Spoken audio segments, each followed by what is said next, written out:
So the line y equals x is here, right? It's a line with slope 1 through the origin.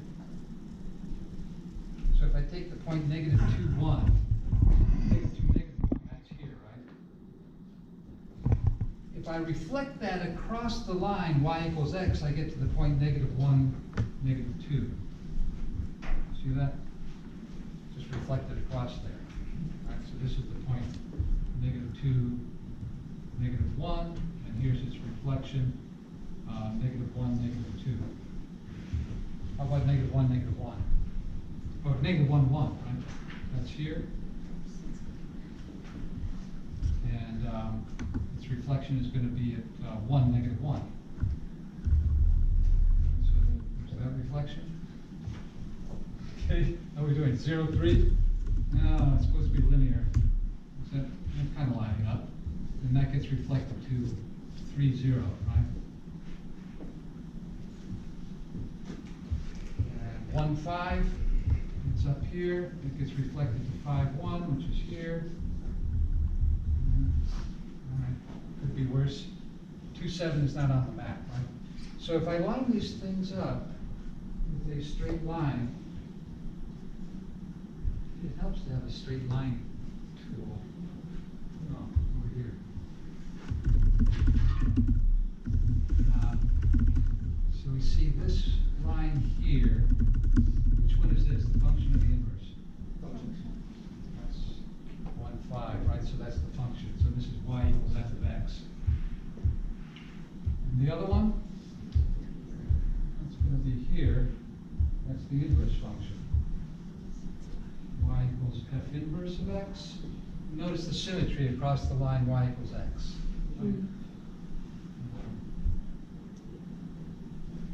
What if I were to plot x equals f inverse of y? Well, that's in fact the same exact curve. It's the same points, right? In fact, if I were to write x equals f of y, that would be that curve, right? So that's doubly confusing. It's a house of mirrors, just like trigonometry. Okay. But you see that it's a one-to-one function because it satisfies both the vertical and horizontal line. Both of these are one-to-one, right? And they both satisfy the vertical and horizontal line tests. The slope of this one is 1/2, which is the reciprocal of the slope of this one, which is 2. Right? They're both positive slopes. They're both going up to the right, but they're reciprocal slopes.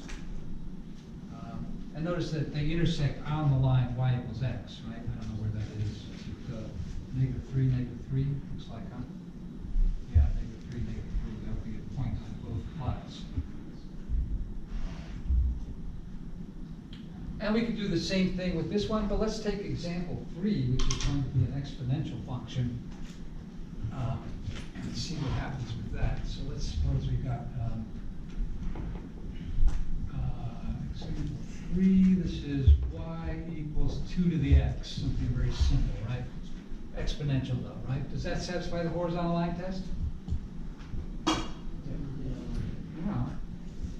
Let's make a table of values. Negative 2, negative 1, 0, 1, 2.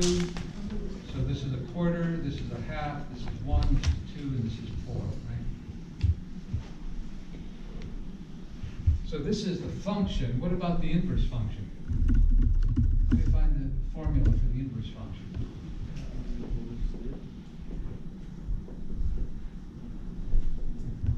Well, never mind the formula. Let's just plot the points, right? Is there an inverse function? Well, yeah, it's 1-to-1, right? Every 1-to-1 function is invertible. You can reverse input and output and still have a function. When you just take its reflection across the line y equals x, you get another curve. It's a function curve. And you can get the table of values just by swapping the points, right? So a quarter is going to go to negative 2, a half is going to go to negative 1, 1 is going to go to 0, 2 is going to go to 1, 4 is going to go to 2. And let's plot those together on the same coordinate axes. So we want to get to 4, 1, 2, 3, 4 perfectly evenly spaced hash marks. y-axis, so here's -1, -2. And so -2, 1/4. Well, this is 1 1/4 is going to be about there, right? Here's 1/2, here's 1, here's 2, and here's 4, right? So if I connect the dots, I get that familiar exponential growth shape, right? Like that. So here's the line y equals x. If I take this point and reflect it across the y-axis, I get to 1/4 -2, which is here, right? This is 1/4 -2. Is that fair? If I take this point and reflect it across, I get to 1/2 -1, which is here. So there's that reflection. So this is the point 1/2, oh, positive 1/2. -1, comma. And 0, 1, the y-intercept becomes the x-intercept, right? Oh, I think I screwed up here, didn't I? First point. I put it on the wrong side. No wonder it looks a little funky. Yeah, a quarter is here, right? Sorry. So that looks a little more better. Okay, how are we doing? Then 2, 1, 1, 2 gets mapped to 2, 1, which is here.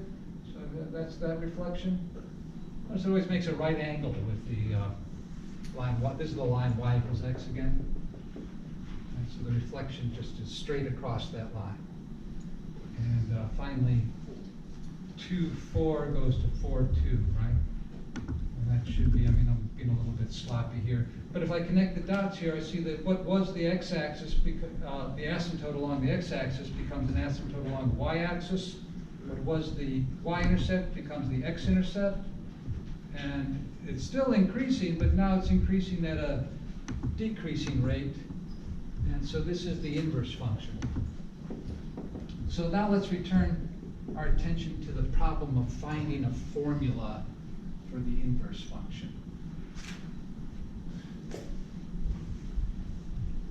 So how do you do that in general? Well, you solve for the input as a function of the output, right?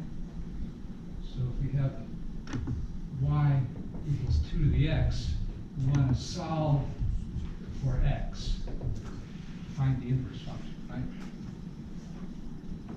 I should say that here. To find f inverse of x, we want to solve the function formula for x in terms of the output y. How do you do that? No, you can't say. Only those who don't know can say. It doesn't work, does it? You